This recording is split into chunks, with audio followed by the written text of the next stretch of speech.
नमस्कार दोस्तों। हम पढ़ रहे थे राजनीति विज्ञान यूजीसी नेट के सिलेबस के हिसाब से। उसमें हम लोग पाश्चात्य राजनीतिक विचारक का पोर्शन जो है कंप्लीट कर चुके हैं। जो लोग हमारे वीडियो को पहली बार देख रहे हैं वो प्लेलिस्ट में जाकर अगर उन विचारकों का देखना चाहें तो देख सकते हैं। आज हम शुरू करने जा रहे हैं भारतीय राजनीतिक चिंतक। भारतीय राजनीतिक चिंतन की जो परंपरा है वो मूलतः मानी जाती है कि धर्मशास्त्र से शुरू हुई है। धर्मशास्त्र दरअसल क्या है?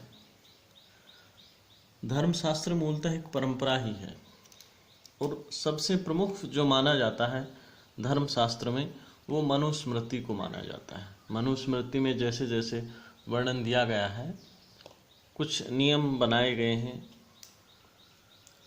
उन सभी को धर्मशास्त्र का प्रतीक माना जाता है। अन्य भी कुछ ग्रंथ हैं उनके आधार पर भी, लेकिन राजनीति शास्त्र के हिसाब से मनुस्मृति को सबसे महत्वपूर्ण माना जाता है। तो हम अब शुरू करते हैं अपना अध्ययन धर्मशास्त्र का। दरअसल एक राजनीति शास्त्री हुए हैं भिखु पारीक। भिखु पारीक ने कहा है कि जो प्राचीन भारतीय राजनीतिक चिंतन है, प्राचीन भारतीय राजनीतिक चिंतन का महत्व दो चीजों के रूप में अभिव्यक्त होता है।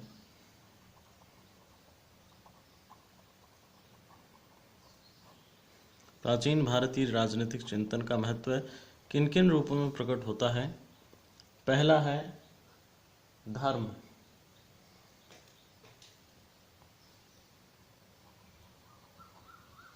और दूसरा है अर्थ। धर्म के रूप में धर्मशास्त्र की रचना हुई और अर्थ के महत्व को बतलाने के लिए अर्थशास्त्र की रचना हुई। तो हमारा वर्तमान अध्याय जो है वह धर्मशास्त्र से संबंधित है। आगे जो हम पढ़ेंगे अगला अध्याय, अगले चैप्टर में कौटिल्य ने लिखा था अर्थशास्त्र, उसमें भी राजनीति शास्त्र के सिद्धांतों का प्रतिपादन किया गया है। उसका भी हम अध्ययन करेंगे, वो अगले अध्याय में करेंगे। काफ़ी कुछ जो है इन दोनों की चीज़ें ओवरलैप भी करती हैं, तो कुछ चीज़ों को हम वहाँ भी पढ़ लेंगे। यहाँ दोनों जगह पढ़ने की बजाय एक ही जगह पढ़ लेंगे। जैसे अंतर्राष्ट्रीय संबंध लगभग दोनों में एक जैसा ही है, षाडगुण्य नीति और फिर 4 प्रकार की नीतियों का जो उल्लेख किया गया है, साम दाम दंड भेद, वो सब वो एक ही हैं दोनों में। तो ये सब हम वहाँ पढ़ेंगे। अब हम शुरू करते हैं कि प्राचीन भारतीय राजनीतिक चिंतन में धर्म का क्या महत्व था।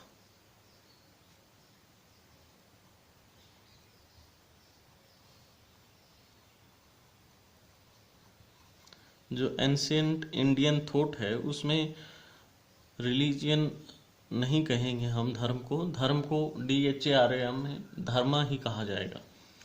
धर्म का क्या महत्व है, क्यों कहा जाएगा, उसको हम आगे आपको बताएंगे। भारतीय धर्म रिलीजियन से अलग था।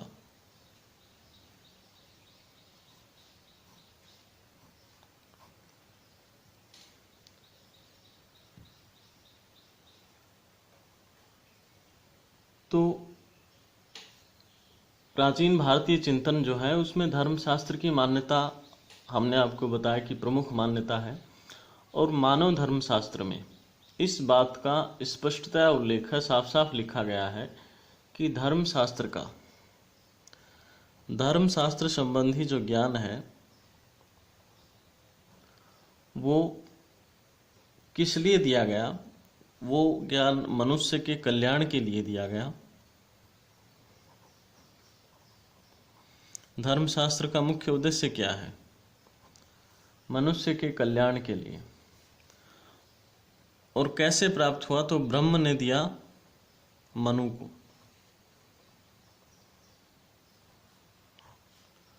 ब्रह्म से मनु को प्राप्त हुआ और मनु ने इसे सारे संसार में फैलाया।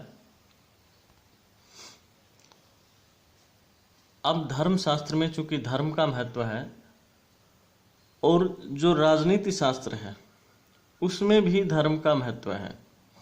प्राचीन राजशास्त्र जो था उसमें भी धर्म ही प्रमुख था, यानी इतना प्रमुख था कि धर्म प्राथमिक था।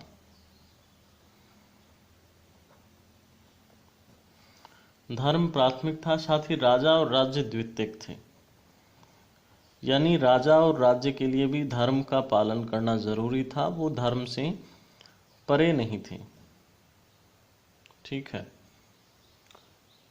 ये था उस समय का धर्म का दायरा। अब चूंकि धर्म को कई बार ऐसा समझ लिया जाता है कि एक संप्रदाय के रूप में या एक विशेष पूजा पद्धति अपनाने वाले लोग, लेकिन प्राचीन भारतीय शास्त्र में, धर्म शास्त्र में धर्म का जो है व्यापक रूप था।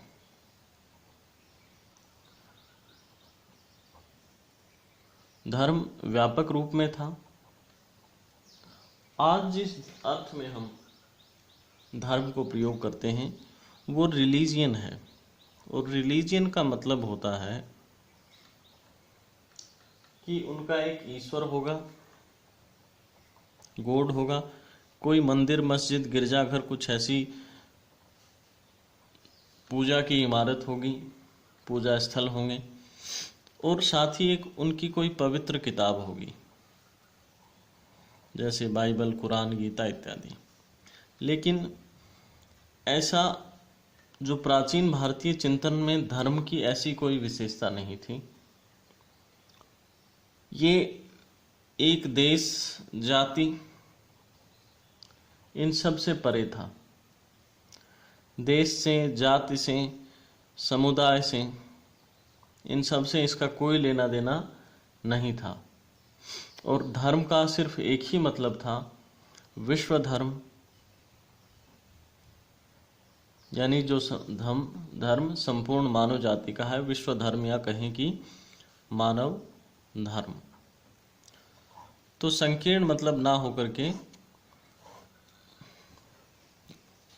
व्यापक मतलब था धर्म का। ये जाति समुदाय से बंधा हुआ नहीं था। धर्म का मतलब था विश्व धर्म या व्यापक धर्म, यानी कि ये जो है यूनिवर्सल कॉस्मिक लॉ कहे, सार्वभौमिक ब्रह्मांडीय कानून था, और इसमें नैतिकता, कर्तव्य, क्षमा इत्यादि गुण आते थे। ये सभी प्राचीन भारतीय चिंतन में धर्म का क्या स्वरूप था वो था। फिर अगर हम धर्म शब्द को और खंगालें तो धर्म की जो उत्पत्ति है, धर्म किससे बना है? धर्म धृ धातु से बना है। धृ धातु यानी धातु का मतलब होता है वर्ब, क्रिया। धृ धातु से बना है, और धृ धातु का अर्थ होता है धारण करना।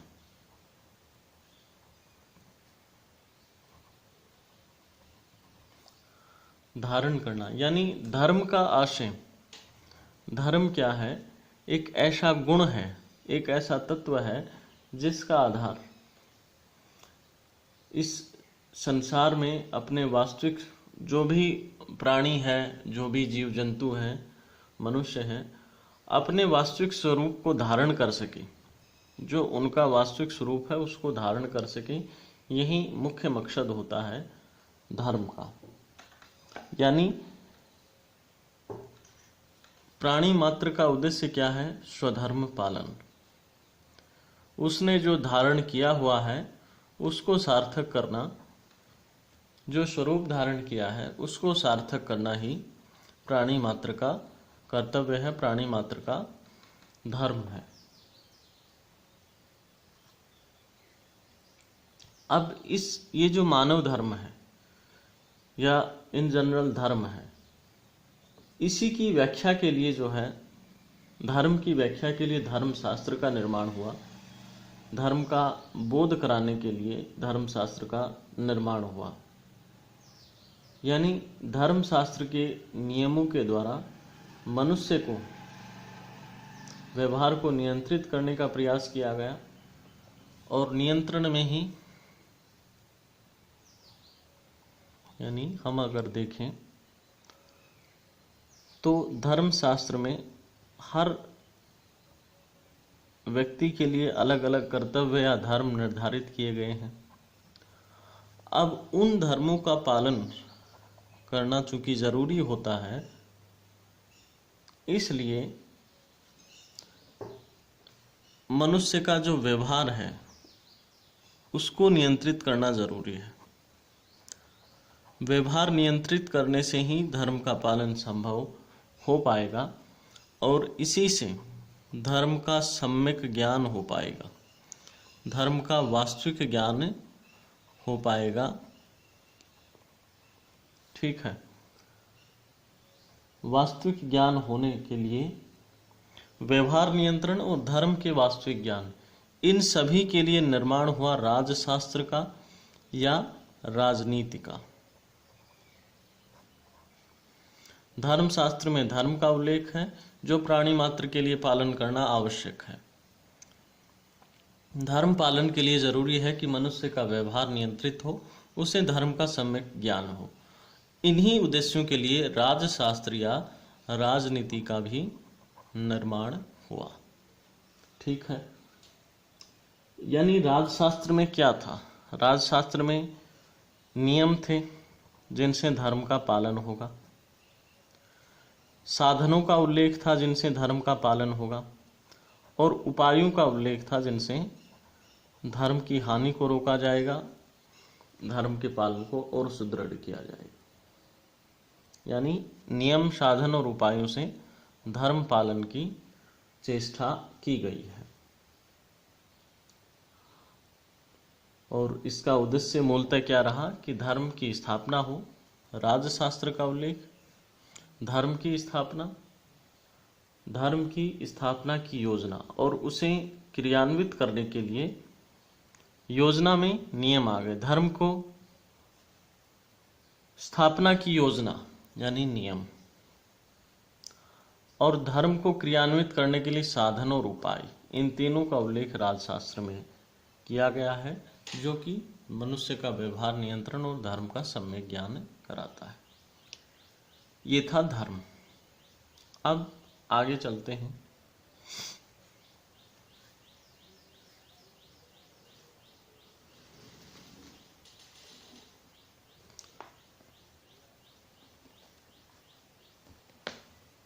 आगे हम देखते हैं कि धर्मशास्त्र में दंड नीति क्या है। चूंकि धर्म के साथ साथ दंड का भी उल्लेख था, जो धर्म का पालन नहीं करेगा वो दंड का भागी होगा। तो दंड नीति हम पढ़ लेते हैं क्या है।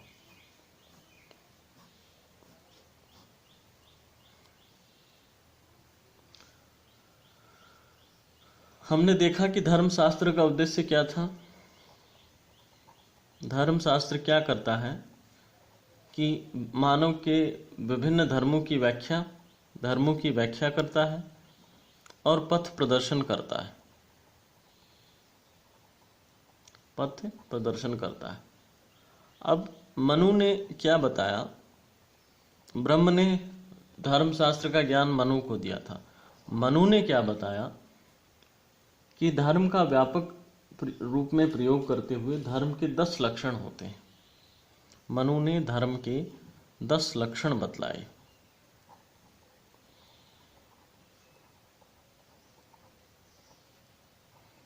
अब वे 10 लक्षण कौन कौन से होते हैं? तो वे हैं धैर्य धारण करना, यानी मनुष्य को धीर वीर होना चाहिए और क्षमतामान होना चाहिए। दूसरा गुण है क्षमता, संयमी होना चाहिए।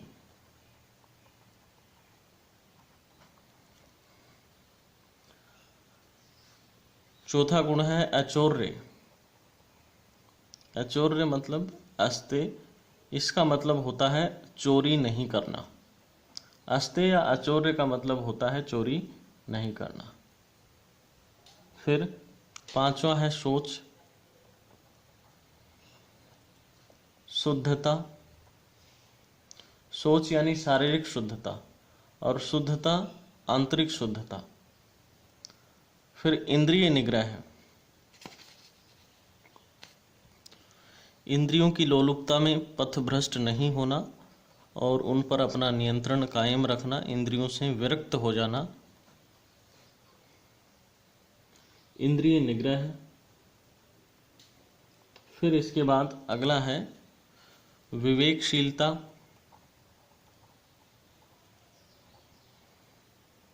विवेकशीलता तभी काम आती है जब मनुष्य में ये सभी गुण हो, अन्यथा विवेकशीलता जो है हानिकारक बन सकती है।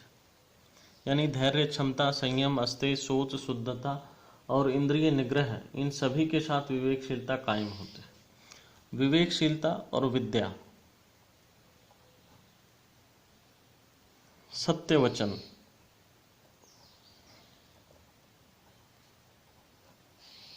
और अक्रोध यानी क्रोध नहीं करना। 1 2 3 4 5 6 7 8 9 10 11, ये शायद एक ही है। 1 2 3 4 5 6 7 8 9 10। धैर्य, क्षमता, संयम, अस्तेय, सोच या शुद्धता, इंद्रिय निग्रह, विवेकशीलता, सत्यवचन, विद्या और अक्रोध यानी क्रोध नहीं करना। ये धर्म के 10 लक्षण हैं और इन्हीं का पालन करके मनुष्य अपने धर्म का पालन कर सकता है। लेकिन ये 10 लक्षण तो हैं, कुछ बाधाएं भी होती हैं जो मनुष्य को इन लक्षणों को अपनाने में रोकती हैं या धर्म के उद्देश्य की प्राप्ति में बाधाएं होती हैं। तो बाधा किसको माना है मनु ने? मनु ने कहा कि सबसे बड़ी बाधा है मानवीय प्रकृति। मनुष्य का जो स्वभाव है वह अपने आप में ही सबसे बड़ी बाधा है, उसके बाद किसी शत्रु की या किसी बाधा की जरूरत नहीं होती। मनुष्य में कभी सुर प्रवृत्तियां होती हैं, सुर यानी देवता, देवता की प्रवृत्ति, और असुर प्रवृत्तियां, ये दोनों प्रवृत्तियां समय समय पर आती रहती हैं। अच्छी और देवता और राक्षसी प्रवृत्तियां मनुष्य में समय समय पर आती रहती हैं। जब देवता प्रवृत्तियां अच्छी प्रवृत्तियां होती हैं तब ठीक है, मनुष्य अच्छे कर्म करता है। लेकिन जब उसमें असुरी प्रवृत्तियां प्रबल होती हैं तो वो स्वार्थवश होकर के स्वार्थ के वश में हो जाता है और अपने धर्म से, स्वार्थवश धर्म से अलग हो जाता है। धर्म से अलग होकर के दूसरों के अधिकार क्षेत्र का अतिक्रमण करना शुरू कर देता है,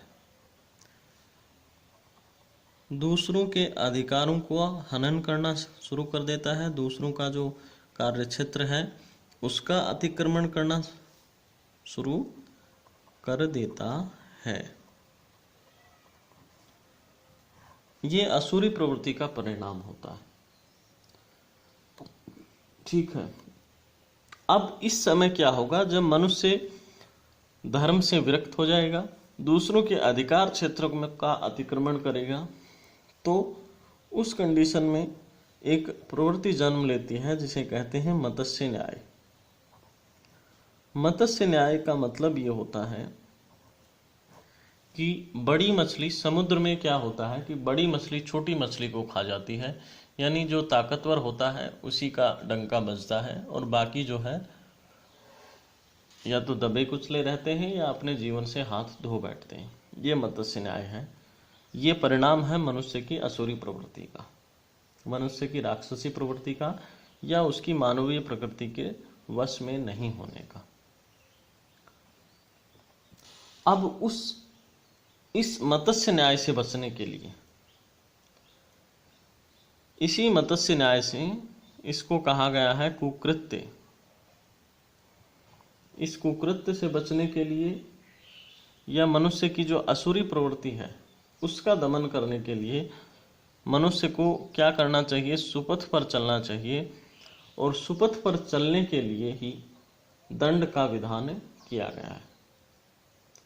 यानी मानव को इस बुरे काम से रोकने के लिए, उसे सुपथ पर चलाने के लिए दंड का विधान किया गया है।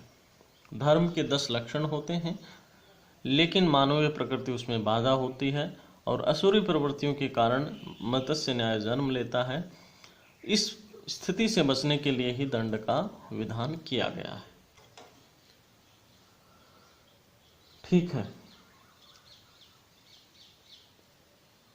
अब भारतीय चिंतन में क्या है कि धर्म यानी धर्मशास्त्र में दरअसल क्या किया गया है कि दंड नीति और राजनीति दोनों साथ साथ चलते हैं। ये एक जोड़ा है, राजनीति और दंड नीति दोनों साथ साथ चलते हैं। यानी कि दंड नीति भी समानार्थक है राजनीति की, और धर्मशास्त्र में यही स्वरूप वर्णित है। चूंकि मनु कहते हैं कि धर्मशास्त्र में ऐसा लिखा गया है कि मानव मात्र का, मनुष्य का कल्याण किसमें है, वो अपने धर्म का पालन करे। इसलिए जो अधर्मी प्राणी है, अधर्मी प्राणियों को धर्म का पालन करने के लिए उनको दंड देना जरूरी है। और दंड, मनु कहते हैं कि दंड का सृजन स्वयं ईश्वर ने किया है।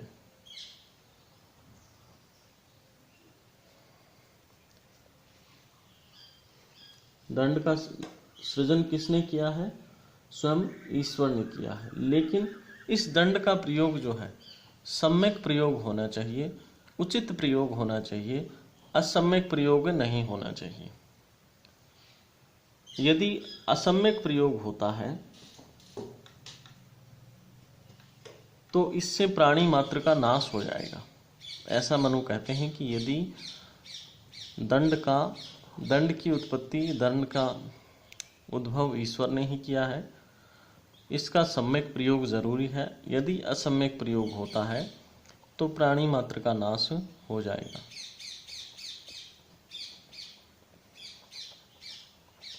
ऐसा मनु कहते हैं। फिर आगे वे कहते हैं कि चूंकि धर्म, दंड और धर्म की उत्पत्ति साथ साथ हुई है, और दंड का मकसद क्या है? दंड का मकसद है कि धर्म की स्थापना करें। दंड का मकसद है धर्म की स्थापना करे, सबको नीति अनुसार चलाए, और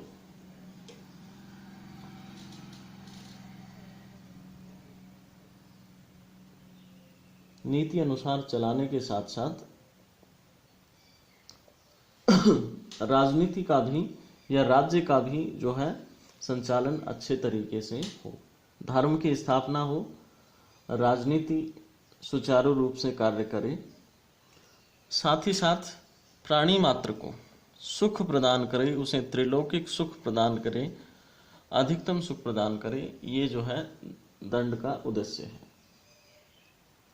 अब यहाँ सुख को अगर देखा जाए तो भारतीय दर्शन में, भारतीय राजनीतिक दर्शन में या राजनीतिक चिंतन में यह लौकिक सुख, 2 प्रकार के सुखों की बात की गई है। यानी इस लोक का सुख और पारलौकिक सुख, दोनों प्रकार के सुखों की चिंता की गई है। यह लौकिक में सांसारिक सुख प्राप्त होंगे और पारलौकिक में स्वर्ग की प्राप्ति या मोक्ष प्राप्ति। तो यह लौकिक में सुख प्राप्त कब होंगे? जब प्रत्येक मनुष्य अपने धर्म का पालन करे। और पारलौकिक सुख भी कब प्राप्त होंगे? जब प्रत्येक मनुष्य अपने धर्म का पालन करते हुए मोक्ष की प्राप्ति करे, जन्म मरण के चक्र से मुक्त हो जाए, उसे मोक्ष प्राप्त होगा। सुख भोगता हुआ वह मोक्ष की प्राप्ति करेगा तो उसे परम सुख की प्राप्ति होगी। ऐसा मनु का या धर्मशास्त्र का मानना है।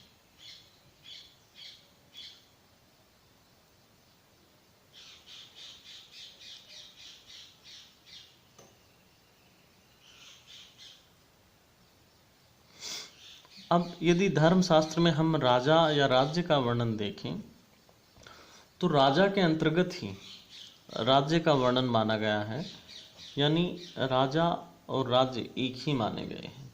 राज्य का वर्णन राजा के वर्णन के अंतर्गत ही माना गया है और इसलिए राजा के पूरे धर्म का जो नियम कायदे एक राजा को मानने चाहिए उनका उल्लेख भी धर्मशास्त्र में किया गया है। यानी संपूर्ण राज्य के जो क्रियाचक्र है उसका संचालन कौन करता है? उसका संचालन राजा करता है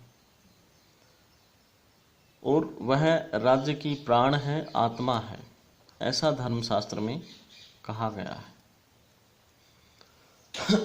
इसलिए उस राजा द्वारा भी धर्म का पालन करना जरूरी है। आगे देखते हैं धर्मशास्त्र में राज्य की उत्पत्ति का कौन सा सिद्धांत बताया गया है।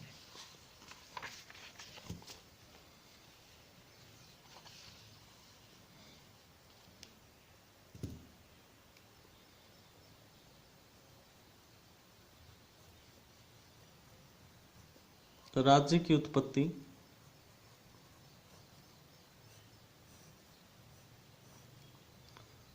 धर्मशास्त्र में राज्य की उत्पत्ति का जो सिद्धांत दिया गया है उसको हम कह सकते हैं कि वह देवीय सिद्धांत है। धर्म की देवीय उत्पत्ति या राजा की, चूंकि राज्य का वर्णन राजा के अंतर्गत ही है और राजा देवताओं का प्रतिनिधि है, देवताओं से उसकी उत्पत्ति हुई है, इसलिए देवीय सिद्धांत माना जाता है जो धर्मशास्त्र का उल्लेख है। चूंकि मनुष्य स्वभाव में देवता और असुर दोनों की प्रवृत्तियां होती हैं और देवताओं की प्रवृत्तियां क्या होती हैं? शांत होती हैं, कल्याणकारी होते हैं। असुरों के हमने देखा कि अकल्याणकारी होते हैं और असुरी प्रवृत्तियों के कारण ही मनुष्य अपने धर्म से अलग होता है। इसलिए दंड की उत्पत्ति होती है और दंड का निर्माण स्वयं ईश्वर ने किया है। इतना हम पढ़ चुके हैं।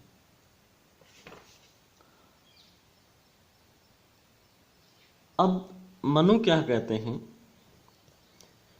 कि दंड बना दिया ईश्वर ने, लेकिन पृथ्वी पर उसे कौन इंप्लीमेंट करता है? तो राजा को वो जो है दंड का प्रतीक कहते हैं।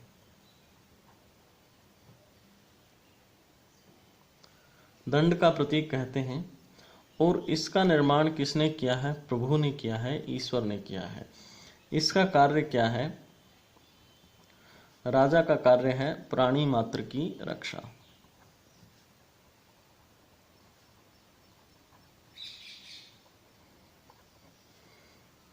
यानी सीधे सीधे कह रहे हैं कि राजा जो है, ईश्वर ने राजा का निर्माण किया है। अब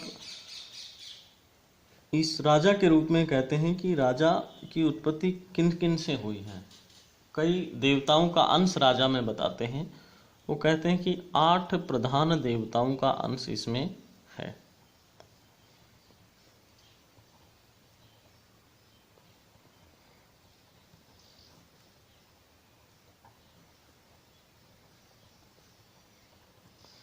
आठ प्रधान देवताओं का अंश है। तो कौन कौन से हैं? पहले देवता हैं इंद्र, वायु, यम, सूर्य, कुबेर, अग्नि,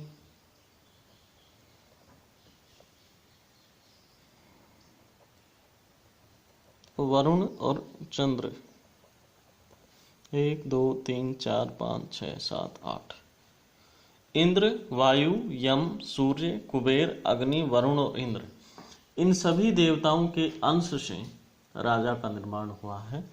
अब 8 देवताओं का अंश राजा में है, तो इससे मनु ये कहता है कि ये देवताओं का, ये देव मात्र नहीं है बल्कि देवताओं से भी बढ़कर है।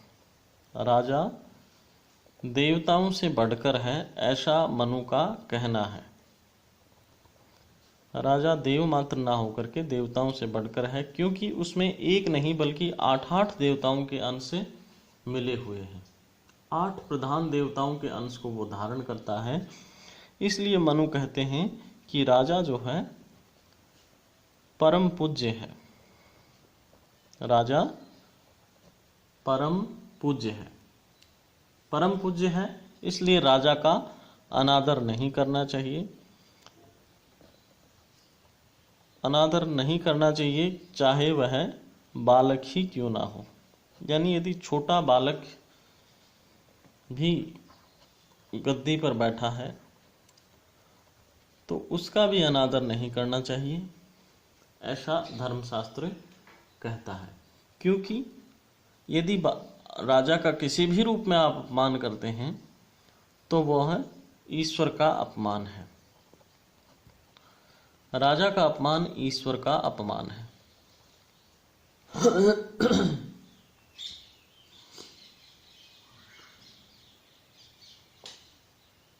किंतु मनु कह रहा है कि राजा का अपमान ईश्वर का अपमान है, उसकी आज्ञा पालन करना ही सबका हमारा कर्तव्य है। और यदि आप आज्ञा पालन नहीं करते हैं तो मोक्ष की प्राप्ति नहीं होगी। किंतु क्या राजा जो है स्वेच्छाचारी होगा? मनु ने काफी सारे बाउंडेशंस जो हैं व्यक्तियों पर लगा दिए कि राजा का आज्ञा का पालन करेंगे वरना मोक्ष प्राप्त नहीं होगा, उसका अपमान नहीं करेंगे। लेकिन क्या राजा पर भी वो कोई बाउंडेशन लगाता है? तो मनु कहते हैं कि राजा जो है निरंकुश नहीं हो सकता। राजा का भी एक धर्म होगा और वह उस धर्म का पालन करेगा। यदि वह धर्म का पालन नहीं करता है तो उसका नाश हो जाएगा, उसके कुल समेत उसके भाई बंधुओं के साथ उसका नाश हो जाएगा। यानी मनु ये कह रहे हैं कि राजनीति जो है स्वतंत्र नहीं है, इसमें राजा की मनमर्जी नहीं चलती, स्वतंत्र नहीं है, स्वायत्त नहीं है, बल्कि यह जो है धर्म का ही एक भाग है। और राजा के लिए भी ये जरूरी है कि वह उस धर्म का पालन करे। राजा के हिस्से का जो धर्म है, जो राजधर्म है, उसका वह पालन करे और वह स्वेच्छाचारी या निरंकुश नहीं होना चाहिए, अपितु प्रजा का कल्याण करने वाला होना चाहिए। यानी राजा मनु कहते हैं कि जनता के कल्याण के लिए एक ऐसे व्यक्ति की, महान योगी की आवश्यकता है जो सर्वगुण संपन्न हो और दंड का प्रयोग करने में सक्षम हो।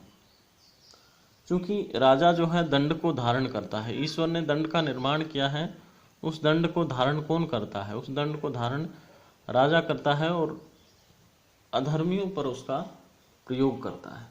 लेकिन इसका सम्यक प्रयोग जरूरी है। यदि असम्यक प्रयोग होता है, अनुचित प्रयोग होता है, तो हम देखते हैं कि प्राणी मात्र का नाश हो जाता है।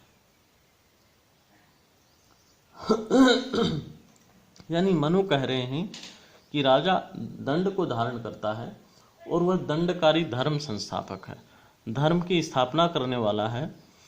धर्म की स्थापना करने वाला इसलिए वह खुद तो अधर्मी तो हो ही नहीं सकता। इस बात की तो कल्पना ही नहीं की जा सकती कि धर्म की स्थापना करेगा लेकिन खुद धर्म पालन नहीं करेगा, ऐसा नहीं हो सकता। खुद पर भी धर्म जो है उसी प्रकार लागू होगा जिस प्रकार अन्य व्यक्तियों में।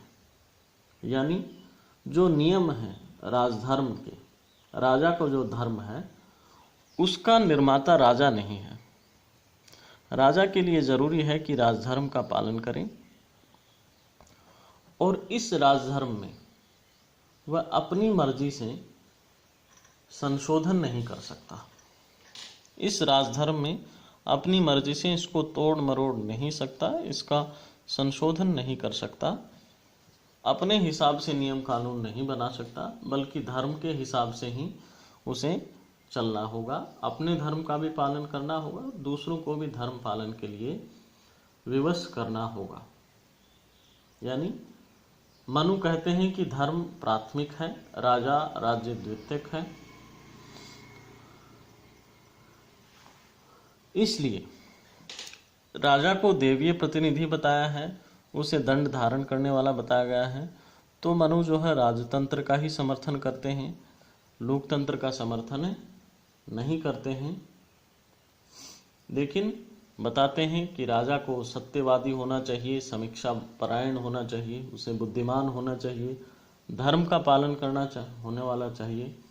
धर्म, अर्थ और काम, इनका जो रहस्य जो है राजा को पता होना चाहिए। ये था राजा की उत्पत्ति का दैवीय सिद्धांत, या धर्मशास्त्र में राजा का स्वरूप क्या है वो सब। अब राज्य का स्वरूप क्या होगा, उसके लिए मनु बताते हैं कि राज्य जो है हमारे शरीर की भांति है,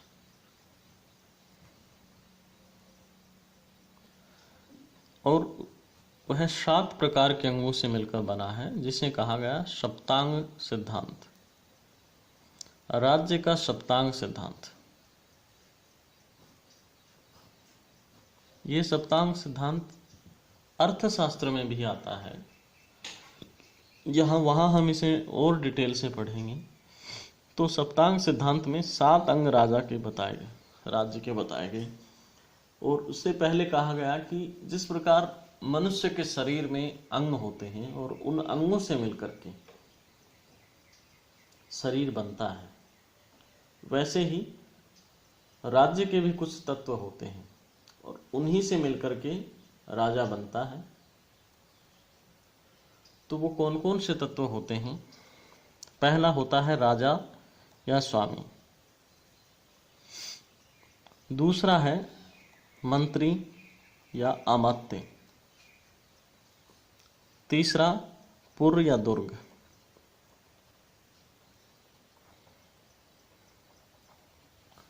चौथा राष्ट्र। अब यहाँ एक अंतर समझने की जरूरत है। पुर या दुर्ग का मतलब है राजधानी, और राष्ट्र का मतलब है राजधानी के अलावा जितना भी क्षेत्र बच गया है वो। फिर आता है कोष यानी कि खजाना,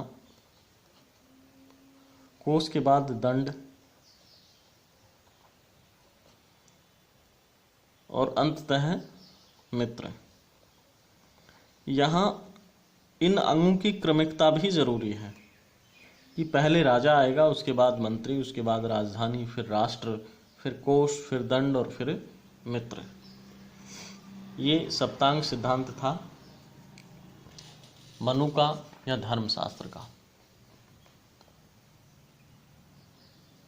अब धर्मशास्त्र में अंतर्राष्ट्रीय संबंधों का भी जिक्र है, लेकिन जैसा कि हमने आपको बताया कि अंतर्राष्ट्रीय संबंधों का हम अध्ययन जो है कौटिल्य के अध्ययन के साथ साथ करेंगे। और उसकी विदेश नीति में मूलतः किन किन का उल्लेख किया गया है? एक तो षाड्गुण्य नीति है,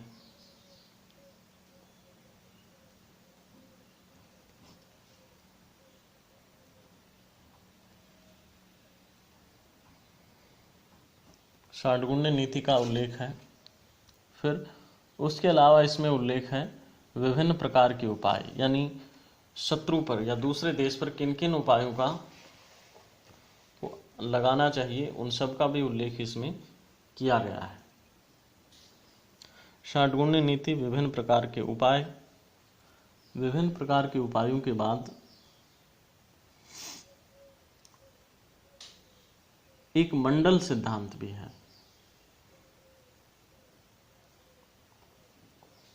यहाँ ये मंडल थोड़ा सा डिफरेंट है कौटिल्य के मंडल से, तो इसको हम थोड़ा सा देख लेते हैं। ये सब कौटिल्य में भी पढ़ेंगे।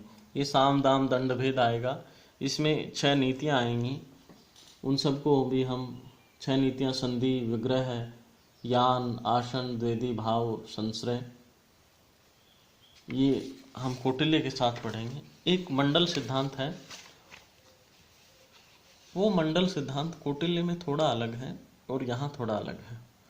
तो धर्मशास्त्र का जो मंडल सिद्धांत है उसमें क्या है कि 4 प्रकार के राज्य बताए गए हैं। एक मित्र, एक शत्रु, और तीसरा मध्यम, और एक होता है उदासीन। मित्र यानी जो अपना हितैषी है, हित चाहता है। शत्रु देश वह है जिससे हमारी शत्रुता है, वैरभाव है। अब यहाँ मध्यम राष्ट्र कौन सा है, मध्यम राज्य कौन सा है, जो जिसकी सीमाएं मित्र से भी लगती हैं, शत्रु से भी, और दोनों से शक्तिशाली है, दोनों से शक्तिशाली है, दोनों को हरा पाने में सक्षम है। ऐसा राष्ट्र मध्यम, या ऐसा राज्य मध्यम राज्य होगा। और उदासीन राज्य कौन सा होगा, जिनको ये दूर स्थित है, उदासीन है, कोई मतलब इससे नहीं है, स्थानीय राजनीति से या स्थानीय संबंधों से, यानी वो ना मित्र के पक्ष में है, ना शत्रु के पक्ष में, ना मध्यम के पक्ष में, किसी के पक्ष में नहीं है, उदासीन है। ये है मंडल सिद्धांत। यहाँ एक चीज और हम उल्लेख कर देते हैं, हमने धर्म को देखा और धर्म में एक चीज जो है मेंशन नहीं की। मनु जो है 5 स्रोत बताते हैं धर्म के, यही देख लेते हैं। धर्म के 5 स्रोतों का उल्लेख करते हैं मनु, और वो कौन कौन से हैं। धर्म के 5 स्रोत हैं। 5 स्रोत कौन कौन से हैं। एक तो वेद अध्ययन करना, स्मृति ग्रंथ, जिस प्रकार मनु स्मृति, नारद स्मृति, इन ग्रंथ हैं, इनका अध्ययन करना, वेद अध्ययन, स्मृति। तीसरा है सज्जनों का आचरण, जो सत्पुरुष है उनके आचरण से सीखना।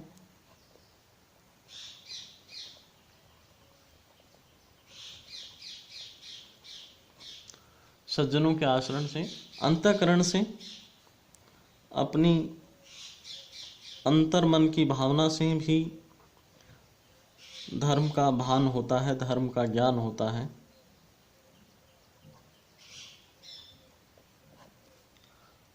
और अंतिम है राजाज्ञा, यानी जो राजा आज्ञा देगा वह भी धर्म ही है।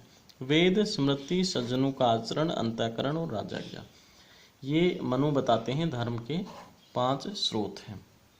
फिर सप्तांग राज्य देखा हमने, मंडल सिद्धांत देखा। अब इसके बाद जो है राज्य के विचार तो चूंकि मिलते जुलते ही हैं कौटिल्य से, जो मनु के सामाजिक विचार हैं उनको हम देख लेते हैं। मनु के सामाजिक विचार या धर्मशास्त्र का सामाजिक पक्ष। तो सामाजिक विचार क्या हैं मनु के या धर्मशास्त्र के। क्योंकि मनु स्मृति इज इक्वल टू धर्मशास्त्र, तो यहाँ मनु का बार बार उल्लेख आ रहा है। अब प्राचीन जो परंपरा थी, धर्मशास्त्र की जो परंपरा थी, उसमें समाज और वर्ण का, समाज का या वर्ण का 4 भागों में विभाजन किया गया। आप सभी जानते होंगे, ब्राह्मण, क्षत्रिय, वैश्य और शूद्र। यदि हम देखें तो मनुस्मृति के 7वें और 8वें भाग में तो उल्लेख है राजनीति संबंधी विषयों का। उसके अलावा जो पहले के भाग हैं और अंतिम भाग, उनमें मूलतः सामाजिक विचारों का ही उल्लेख है। तो ये 4 वर्गों का उल्लेख किया गया है, 4 वर्णों का उल्लेख किया गया है। ब्राह्मण का काम होगा यज्ञ कराना, पूजा पाठ करवाना। एक क्षत्रिय का काम होगा युद्ध करना, पुरुषार्थ से धन अर्जित करना। वैश्य उत्पादन का काम करेगा। और शिक्षा का अधिकार इसको भी प्राप्त था, यानी वैश्य भी शिक्षा प्राप्त कर सकता था। शूद्रों को वर्ण व्यवस्था में सबसे नीचे रखा गया और इसका काम था इन तीनों वर्णों की सेवा करना।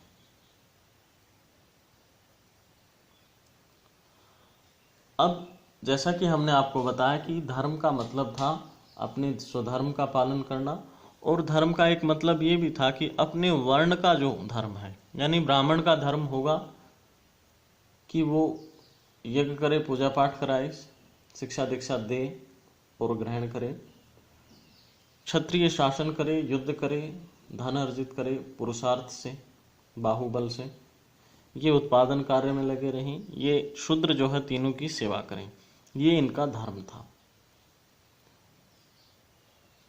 और एक वर्ण से दूसरे वर्ण में आने के जो आवागमन है वो बहुत ही कठिन था, या कहें कि ना के बराबर था। यानी अपने धर्म का ही व्यक्ति को पालन करना होता था जिस वर्ण में वह होता था। यहाँ अधिकतर विद्वान इस बात पर सहमत हैं कि ये वर्ण व्यवस्था जो है जन्म आधारित नहीं थी, बाद में इसका स्वरूप बिगड़ा, लेकिन फिर भी कहीं कहीं विवाद है कि हाँ ये जन्म आधारित थी नहीं थी। तो मूलतः काम ये थे, जन्म आधारित थी या कर्म आधारित थी, ये अलग विषय है। अब वर्ण व्यवस्था के अलावा एक और चीज का निर्धारण किया गया है, यानी व्यक्ति के कर्तव्य, हर आयु में व्यक्ति क्या क्या काम करेगा उसका सामूहिक व्यवहार। वर्ण व्यवस्था सामूहिक व्यवहार नियंत्रित करती थी, सामूहिक नियंत्रण करती थी, यानी वर्ण व्यवस्था का काम था सामूहिक नियंत्रण। लेकिन अब व्यक्तिगत नियंत्रण कैसे हो, उसके लिए भी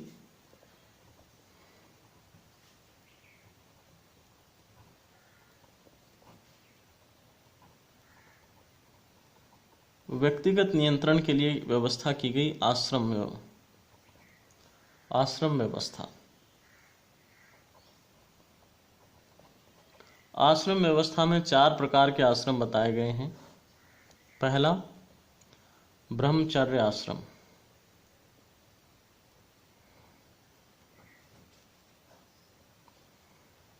गृहस्थ आश्रम, वानप्रस्थ और संन्यास।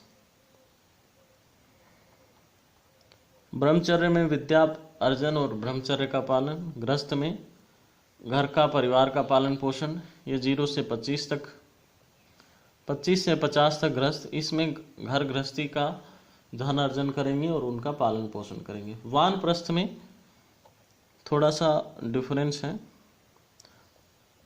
50 से 75 तक की अवस्था होती है। व्यक्ति घर में तो रहता है लेकिन इंद्रिय निग्रह का अभ्यास करता है, सांसारिक कार्यों से खुद को अलग करता जाता है और इंद्रिय निग्रह का प्रयास करता जाता है। साथ ही जब यह कार्य संपूर्ण होता है, घर से, संसार से पूरी तरह विरक्त हो जाता है, तो संन्यास का वक्त आता है। यानी 75 से 100 का जो समय होता है वह संन्यास का समय होता है, और इसमें व्यक्ति वन में जाकर के तपस्या करता है, भगवान की आराधना करता है ताकि उसे मोक्ष की प्राप्ति हो सके।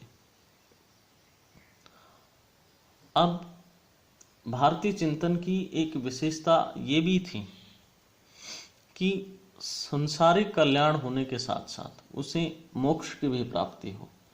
चाहे राजा हो या कोई सामान्य व्यक्ति, हर किसी की इच्छा होती थी कि उसे मोक्ष की प्राप्ति हो। इसलिए मोक्ष की आशा में व्यक्ति अपने धर्म का पालन करता है। यानी राजा रंक सभी मोक्ष प्राप्त करना चाहते थे। ये भी कारण था कि धर्म का पालन जो है स्वतः होता था।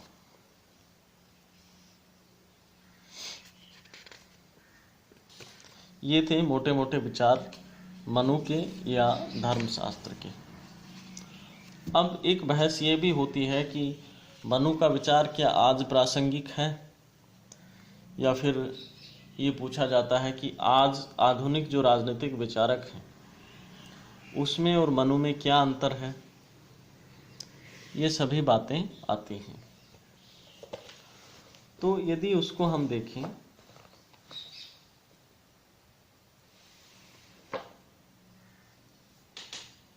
तो चूंकि आधुनिक काल में भी कई विचारकों ने धर्म को दैवीय में माना, लेकिन उनमें और मनु में क्या अंतर था। दैवी व्याख्या की एक मनु ने की और एक आधुनिक राजनीतिक पश्चिमी राजनीतिक चिंतकों ने दैवीय उत्पत्ति की व्याख्या। मनु जो है राजधर्म का भी उल्लेख करता है। यहाँ निरंकुश राजा होता है। जो भी राजनीतिक विचारक धर्म की राजा की दैवीय उत्पत्ति की व्याख्या करते हैं वो सभी एक निरंकुश राजा की वकालत करते हैं, लेकिन मनु राजा को निरंकुश नहीं मानता। उसके लिए कायदे कानून निर्धारित करता है जिसे राजधर्म कहा गया है, और उसका राजा का जो मूल उद्देश्य है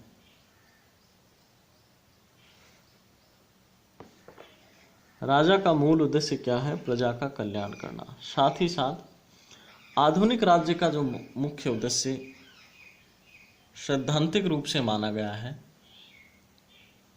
वो सांसारिक सुख है।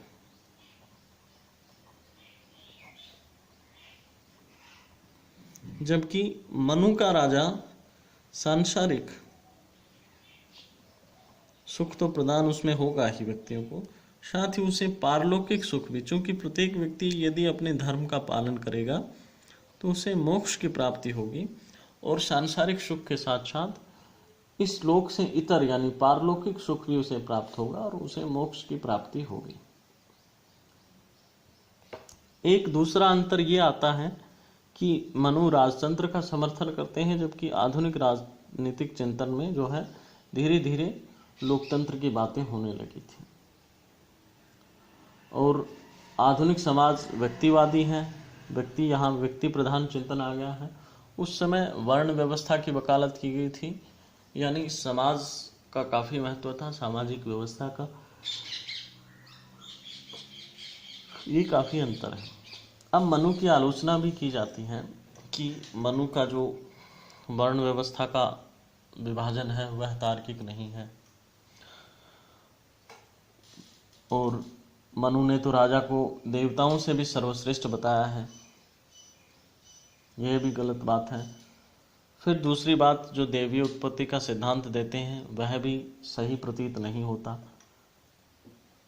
और मनु जो है सिर्फ कर्तव्य पर बल देते हैं, स्वतंत्रता अधिकारों की बात नहीं करते। ये सभी आलोचनाएं मनु की होती हैं। लेकिन धर्मशास्त्र आज की बात नहीं है, आज से करीब, चूंकि इसका समय भी निर्धारित नहीं है, लेकिन हम ऐसा मान सकते हैं कि आज से कम 2500 साल पहले की तो ये व्यवस्था की बात है, उससे पुरानी भी हो सकती है। तो उस समय और आज के समय में अंतर है, उस समय के समाज और आज के समाज में अंतर है। तो वो व्यवस्थाएं प्रासंगिक नहीं रह सकती, लेकिन क्या प्रासंगिक रह सकता है? प्रासंगिक रह सकता है नीतियां, प्रासंगिक रह सकता है नैतिकता। यानी मनु ने जो धर्म की बात की है वह धर्म रिलीजियन नहीं था, वह धर्म नैतिकता था, वह धर्म अपने अपने कर्तव्य का पालन था। और नैतिकता एक युग से बंधी नहीं होती, उसका कोई काल नहीं होता, वह हर काल में प्रासंगिक होती है। इसलिए यह कहना कि मनु के विचार पूर्णतया निरर्थक हैं, मैं नहीं मानता कि ये बात सही है। तो ये थे मोटे मोटे मनु के विचार। आपको कैसे लगे आप कमेंट के ज़रिए हमें बताते रहें, हमारा उत्साहवर्धन करते रहें, ताकि हम जो है कंटिन्यू करते रहें अपनी क्लासेस। अगले वीडियो में हम कौटिल्य के विचारों के साथ मिलेंगे। तब तक के लिए बहुत बहुत धन्यवाद।